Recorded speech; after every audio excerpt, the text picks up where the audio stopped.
Karena Syaikhul Ibad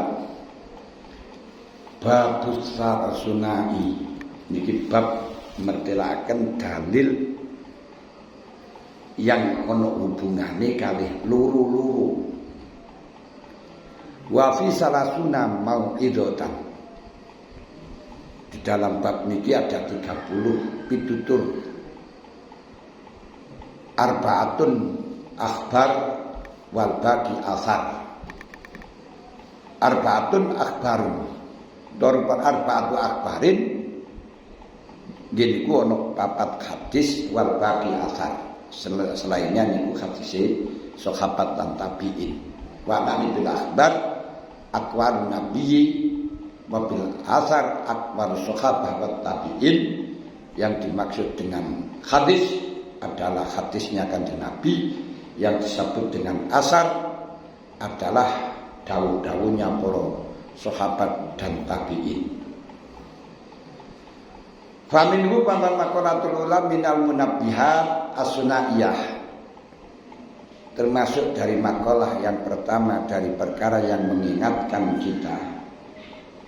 Marwiya an Nabi sallallahu alaihi wasallam annahu qala. Kanjeng Nabi dawuh, khoslatani la syai'a afdol minhuma. Khoslatani la syai'a afdol minhuma. Ono dua hal yang tidak ada perkara yang lebih utama dibandingkan kedua-duanya. Ono perkara loro sing ora ono perkara sing luwih mulya katimbang dua hal itu. Siji rupane al-iman billah, iman nang Gusti Allah. Masyaallah. Niki perkara yang sangat agung. Karena dengan iman kula lan panjenengan akan di surga selama-lamanya. Toh kalau memang disiksa nang neraka, sik tetep akan dikeluarkan saka neraka. Dawuh Kanjeng Nabi rawahu Abu Dunya. Yakhruju minan nar man kana fi qalbihi dzarratun minal iman. Akan keluar saka neraka wong sing ndek atine sing enek sak biji sawi saka keimanan. Dalam hadis ini tidak pernah menyarankan harus mengucapkan dua kalimat syahadat untuk orang pokok sing penting iman. Niku akan dimasukkan tertengkur, akan dikeluarkan saka neraka. Mulane wonten kitab Asmaul Matalib Binajati Abi Thalib dari ini mengatakan bahwa Abi Thalib niku mangke selamat akan keluar saka neraka. Karena beliau iman walaupun tidak Islam. Lah, sedangkan amaliyah seperti makoliyah, seperti kalimat syahadat niku sebagai rukun Islam sami dengan yang lain-lain. Kaya dene poso, zakat, haji lan salat. Artinya kalau memang dia itu tidak melaksanakan, asalkan masih menganggap niku wajib, hanya karena malas, karena takut, karena apa, niku tetap diarani muslim indallah. Dadi ana wong gak nglakoni salat krana males, gak nglakoni salat krana mbuh lah krana napa. Tapi masih yakin salat niku wajib. Yakin dan salat niku diharuskan. Gur masalah males ngoten tok. Iki cek diarani muslim. Sehingga nek mati ya wajib disolati. Kalau memang tidak pernah poso barang ya kudu difidyah karena muslim. Hanya kalau tidak mengucapkan dua kalimat syahadat, kalau itu anaknya orang Islam tetap dihukumi Islam, jenenge Islam tabaan. Di wong niku mbuh bapake, mbuh mboke kok muslim. Mbuh niku bapake sing muslim, mboke non Islam. Mboke muslimah, bapake non Islam. Anake niku dihukumi Islam. Karena melok agama yang tertinggi yaitu Islam, al-Islam ya'lu wala yu'la alaih. Lho kok iso bapake muslim, mae ora apa sebalike? Ya misale wis dadi manten duwe anak terus marang ngono sing siji meleset. Nauzubillah min dzalik. Kan iku tetep anake dihukumi Islam. Anak yang dihukumi Islam ini sekalipun toh tidak mengucapkan kalimat syahadat, asalkan masih mengatakan wajibnya mengucapkan kalimat syahadat dihukumi muslim. Berarti yo padha kali kula lan panjenengan yo ora kena kita remehno, termasuk padha karo dalam hadis al-muslim akhul muslim. Innal mu'minina ikhwatun fa aslihu baina akhawaykum. Wong Islam itu kabeh wah dulur. Wong mukmin itu dulur yang harus kita hormati. Nggih. Tapi sebaliknya seorang mengucapkan dua kalimat syahadat tapi hatinya ora iman, niku ya cara insyaallah kafir non Islam, enggak sah Islam karena enggak iman. Namun indah nasio jihadani muslim ya oleh rabi patayat ya oleh muslimat ya oleh warisan. Karena apa kita dihukumi kula diperintahkan menilai Islam dan tidaknya niku hanya secara formalitasnya. Formalitasnya dari maca syahadat ya wis ngoten mawon. Hal itu berdasarkan hadis Usama bin Zaid, di mana Usama bin Zaid niku melaknat dalam waktu peperangan antara Sayyidina Ali dengan Muawiyah. Beliau enggan untuk ikut campur karena khawatir membunuh orang Islam lagi. Beliau telah pernah membunuh orang Islam disebabkan di dalam peperangan duel dengan orang non-Islam sampai dia terjepit. Akhirnya dia bisa menguasai diri dan orang non-Islam itu dikejar. Begitu akan dibunuh, dia mengucapkan dua kalimat syahadat. Asyhadu an la ilaha illallah, asyhadu anna Muhammad Rasulullah. Dia kadung mangkel hanya menganggap bahwa dia itu membaca kalimat syahadat hanya berlindung dari pedang, melindungi nyawanya. Akhir di 12 nopisan 11 mati. Lapor kepada Rasulullah apa yang terjadi semacam itu. Rasulullah mengatakan anak bari minka, saya tidak ikut tanggung jawab dari permasalahanmu. Loh ini hanya pelindung saja Rasul. Halah syakok dakolbah. Kenapa kamu tidak membelah hatinya biar kamu tahu bahwa dia itu hanya sekedar pelindung. Loh ini artinya kalau sudah lahirnya itu muslim. Bahkan man al-salam, orang yang menyampaikan salam kepada kamu itu sudah dianggap Islam. Secara usah panjenengan melok wah, itu paling pura-pura, paling hanya etok-etok. Panjenengan mboten usah ngurusi atine wong.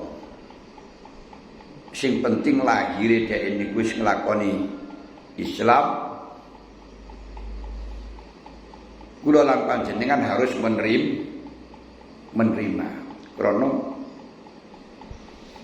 wong sing ngucapno salam niku mawon lho kali Kanjeng Nabi pun dikongkon nekataken nek niku muslim. Niku penting. Adi wala taqtul lati jangan kau bunuh, jangan kau perangi. Wong sing mengucapkan salam kepada engkau. Niku penting. Wis. Mulane Usama bin Zaid getun dengan melakukan semacam itu, akhirnya dalam waktu peperangan dengan antara Muawiyah dengan Sayyidina Ali, beliau gak berani. Beliau orang melok-melok. Karena apa orang melok-melok? Mereka khawatir untuk terjadi membunuh pada orang Islam lagi.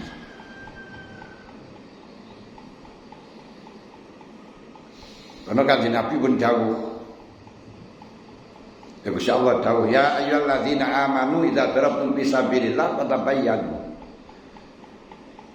Wahai orang-orang yang beriman, ketika engkau perang untuk menegakkan agama Allah, fatabayyanu, kamu harus klarifikasi.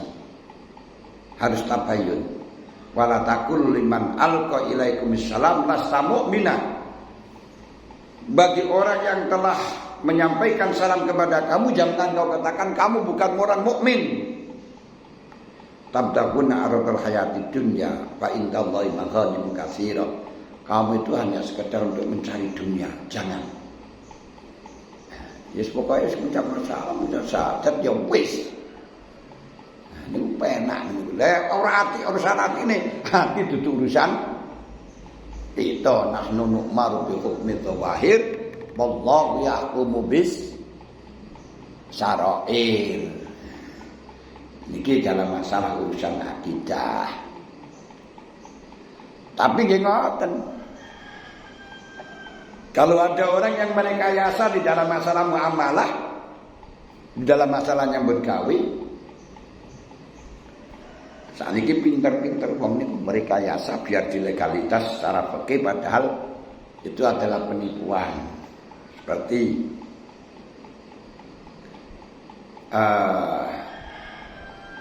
auto gajian itu aplikasi lek panjenengan nyumbang 1.500 1,5 juta, itu nanti akan bisa mendapatkan sumbangan 150 juta. Nah, itu kan ya penipuan. Tapi dalam kedoknya sumbangan. Nah, ini kuno diturusi ikhlas tidak ikhlas. Nah, ini rekayasa. Ngoten niku ya walaupun toh kita melihat lahirnya ya ora apa-apa, tapi ya kita ndelok esensiale yo niku hanya judi ngoten mawon. Enggak ada ikatan sing dapat 150 juta siapa ya. Niku jarene niku terserah aplikasi ya ora iso ngaplikasi gaweane manungsa ya pengaturan ngene. Lah niki. Sing kaya ngoten niku ya aja kita lakoni ngoten dalune. Iku hanya sekedar mencari selamat. Kadang-kadang dengan adanya kita diperintahkan untuk menghukumi lahir tok niku nggih bingung. Makanya kita lahir tok niku ya sudah dipasek. Contohnya kaya SDSB ngoten mawon buntut. Nah niku lek kita melok lahir tok sing kono sing lakoni wong alim ya ora haram cara hukum lahir. Bagaimana ora wong? Bagaimana haram tengeriku sumbangan dana sosial berhadiah. Masa toh kita ngarono sumbangan. Tapi kita akan tahu melihat bahwa mereka ini gak enak sing tujuannya nyumbang, tujuannya golek hadiah. Dan saya yang ngeten iki ya aja terus kelalan panjenengan. Walah, Gusti Allah merintahno lahir tok kok. Untuk orang lain memang semacam itu, tapi urusan pribadi ya tidak boleh hanya dengan lahirnya. Nanti wong sing mengucapkan kalimat syahadat asyhadu alla ilaha illallah asyhadu anna muhammadar rasulullah, walaupun di dalam hukum lahir itu bisa selamat, tapi urusan Gusti Allah sing dipakai bukan ucapannya, tapi asrarul qulub wa anwaruha wa ikhlasuha. Jadi ku sirine di dalam hati, ikhlas di dalam hati, cahaya yang ada di dalam hati niku tembusi ten akhirat. Ngoten. Siji lane ku iman. Masya Allah, iman luar biasa. Makanya kula lan panjenengan patut mensyukuri dan harus mensyukuri nikmat yang telah diberikan oleh Allah Ta'ala khusus iman. Awak ini dalam sisi tempat dan zaman dengan Rasulullah itu penuh adoh. Tempatnya lah sawae nek Blitar pojokan koyo ngene Kanjeng Nabi di Mekah.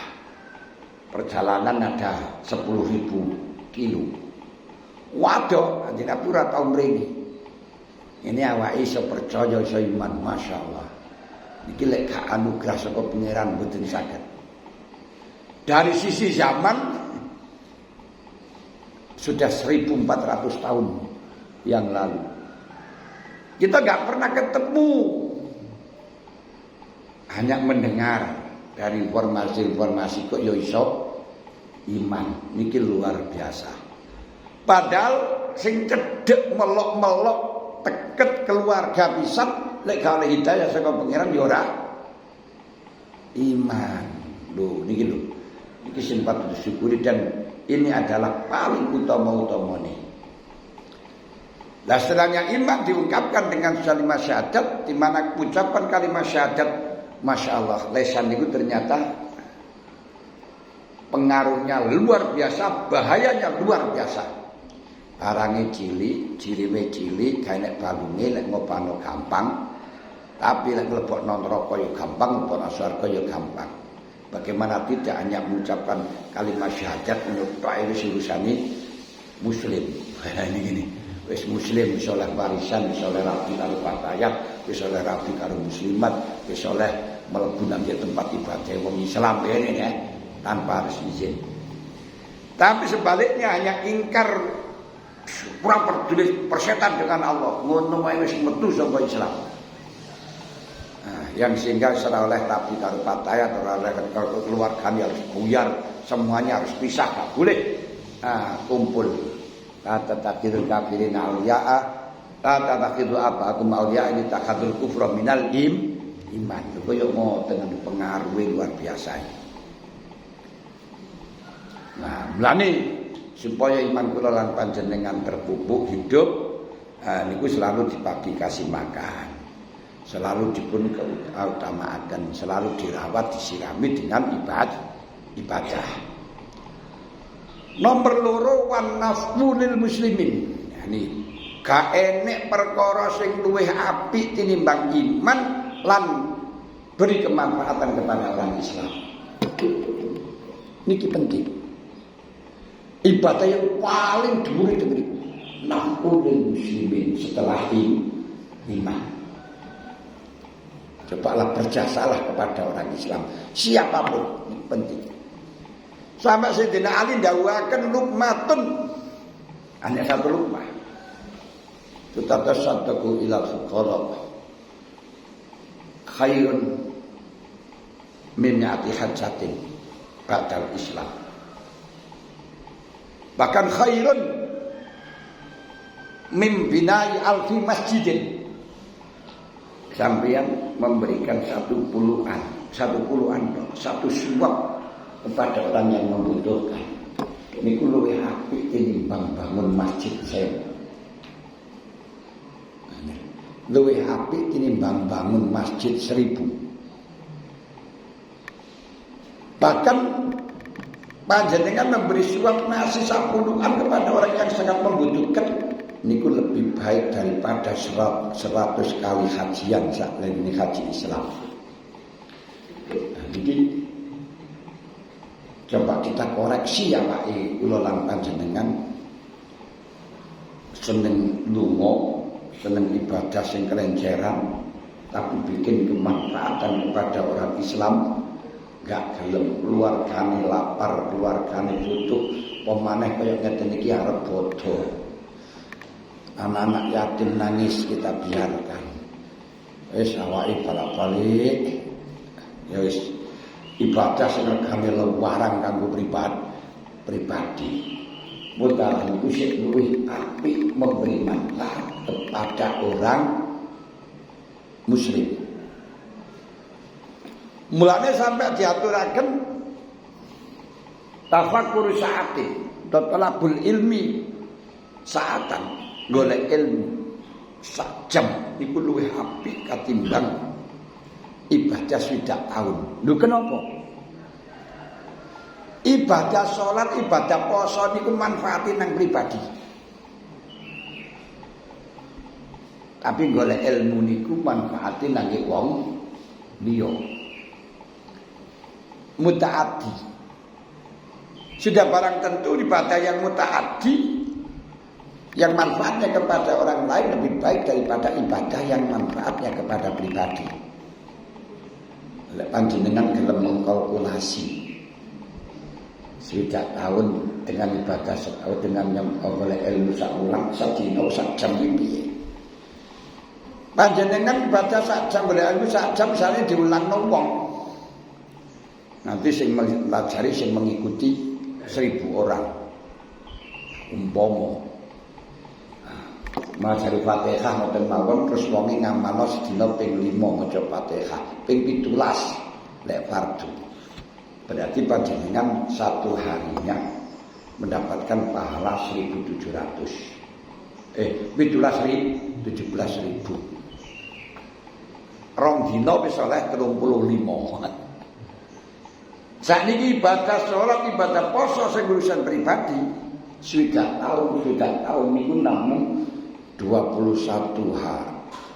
21.000 hari 600. 21.600 dina, Pak. Mergo lek sing sakulan niku setahun niku 300 swidak.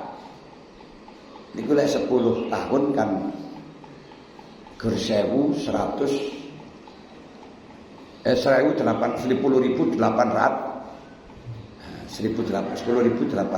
gitu.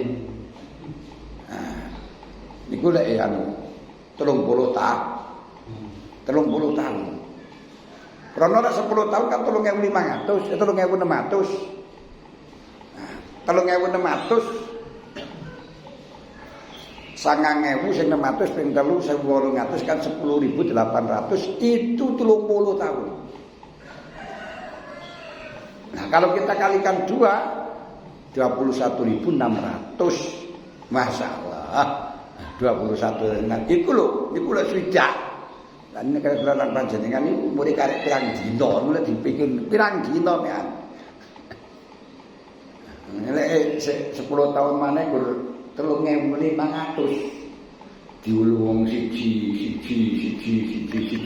Niki poso niku sampe 30 pisan. Masyaallah, ini entek sih. Lah tengriku lek kita ibadah salat poso selama 30 tahun, padahal gak enek mulai 30 tahun utuh niku ora enek. Umpama utuh niku mawon gur 21.600 dina. Nah niku lek diijir jam-jame di prosentase malah entek kabeh. Saiki golek ilmu sak jam. Niku lek diulangno sampai sing belajar sing mengikuti orang 1.000. Satu harinya sudah 17.000. Rong dina tok wis 35, 34.000. Amblas tenan. Niki lemulane memberi kemanfaatan kepada orang Islam. Panjenengan nyumbang arek budal nang pesantren, golek ilmu. Masya Allah orang melok ngaji nyumbang ngeten tok niku terus akhirnya dia belajar bisa mendapatkan ilmu. Kita terus lagi iman. Niki kemanfaatan kepada orang Islam. Napa mawon? Ana wong arep nyabrang mboten saged. Yang akhirnya panjenengan sabrangaken sika slamet. Terus dhek nglakoni ibadah terus nasibabe panjenengan slamet no. Niki panjenengan oleh ganjaran terus. Lho niku. Kenapa? Karena panjenengan sing nyebabaken dhek urip. Niku kemanfaatan bagi orang Islam. Bil maqam au bil haq, bil hal, au bil jah, au bil mal. Lah memberi kemanfaatan itu bisa dengan perkataan, mengkai saran, bisa dengan pangkat. Bagaimana orang ini bisa lancar ibadah dengan pangkat? Akan saya beri keputusan gini gitu kan? Nah, dengan pangkat ini so menentukan masjid rame itu ora ya. Larangan tuh ke masjid, ya semua langsung pray kabeh. Tapi wong-wong dilarang nang masjid padha rame, setelahnya diperbolehkan di masjid dibuka silahkan, malah ngaji ini nggak ning masjid ya trotoar, semua bingung. Ngerasa nong sak niki waktu nang masjid gak oleh campur kali kumpul wis padha muring-muring dhewe. Masjid gak oleh, itu mencegah orang Islam untuk pergi ke masjid untuk ibadah. Sedang dibuka silakan, masjid dibuka bebas, tapi kuwi protokol kesehatan. Malah ibadahnya ngaji ini nang trotoar. Nang trotoar wis mbuh. Kumpasane wong ya. Lho tengri. Au bil mal utawa kelawan bondo. Ngeten iki. Atau bil badan. Nek kelawan bondo nggih. Kita wasno bolo-bolone dhewe, tangga-tanggane, keluargane sing menghadapi kaya ngeten arep bodho kaya ngeten, jangan sampai beliau menangis dalam hari yang sangat bahagia. Nih. Qala Rasulullah sallallahu alaihi wasallam man asbaha la yami az-zulma ala haddin ghufira lahu hatta Imajana waman asbaha yami nusratal mazlum wa qadai hajatil muslim karena tahu keadli hajatin mabrurah. Kanjeng Nabi dawuh, siapa saja yang bangun pagi tidak niat zalim kepada siapapun, maka jika nanti keblowok terjadi kesalahan diampuni oleh Allah. Orang kesana, aku berjanji tidak akan menyalahi kepada siapapun, baik dengan rasan-rasan, baik dengan menyakiti apapun. Niku umpama panjenengan terjadi kesalahan diampuni karo Gusti Allah. Nekat, mantap, tidak akan melakukan kesalahan terhadap siapapun. Wa man asbaha yamin nusratal madlum, siapa yang mulai pagi sudah niat saya akan membantu orang yang tertindas siapapun dan akan memenuhi kebutuhan orang Islam siapapun yang membutuhkan saya dan saya mampu, kanat lahu ka'ajri hajatin mabrur, maka seperti halnya mendapatkan haji mabrur. Kanjeng Nabi dawuh ahabbul ibad ilallah anfa'un nas linnas, paling den sukaine kawula niku Gusti Allah di hadapan Allah wong sing paling gawe manfaat dateng wong muslim. Wong manfaat dateng padha menungsane. Anfa'un nas linnas, paling manfaati manusia terhadap manusia. Itu tidak harus ngaji, tidak harus ngalim, dalam bidang apa saja bisa, pangkat, harta, perkataan. Perkataan ya butuh ilmu. Wa afdalul a'mal idkhalus surur ala qalbil mukmin, api-api amal bungahno nang wong mukmin. Bungahno nang wong mukmin. Wong sing gak duwe sarung zaman wasno kek ono sarung. Cek bungah. Yatrudu an hujuan aw yaksibu an karban, dengan cara untuk menolak kelaparan mereka dan menghilangkan kesusahan mereka. Aw yaqdilahu dainan, atau membayar hutang mereka. Lah, carane piye membayar hutang mereka? Sakniki enek kesempatan kita kengken bayar zakat dalam rangka menutupi hutangi bolo. Ini atas nama gharib. Walaupun hutang ini hutang pribadi, ya memang hutang pribadi. Hutang pribadi sing panjenengan apa sing umpama sing dheke gak duwe bondo gawe nyaur. Umpama enak kok gawe nyaur ya malah dadi melarat. Niku panjenengan tutupi utangmu pok ana tak wenehi zakat fitrah gawe nyaur utang. Niku sae.